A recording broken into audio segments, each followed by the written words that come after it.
Gaan winkel toe, koop buns vir my. Sny die buns 'n bietjie in die helfte, sit botter op die buns, so sit botter op die buns. Sit die patties in die oond, of gaan jy die patties braai? En as jy braai, sit 'n bietjie spesies op die patties.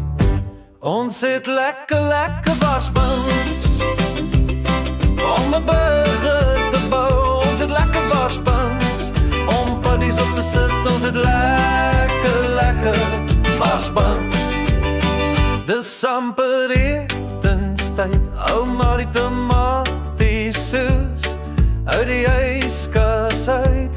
Sny 'n bietjie uit, maar die blaas lei saam. Ons het lekker warsbuns om 'n burger te bou. Ons het lekker warsbuns om patties op te sit. Ons het lekker warsbuns. Almal is besig om op te skep. Almal sny hulle eierbuns. Almal bou hulle eierburgers. Sit 'n bietjie kaas op en smelt dit in die microwave. Ons het lekker warsbuns om 'n burger te bou. Ons het lekker warsbuns om patties op te sit. Ons het lekker warsbuns.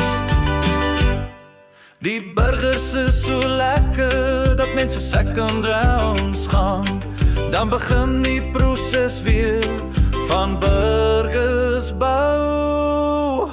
Ons het lekker warsbuns om 'n burger te bou. Ons het lekker warsbuns om patties op te sit. Ons het lekker warsbuns. Skryf by Kel van Echo, ook bekend soms as Hey Kel.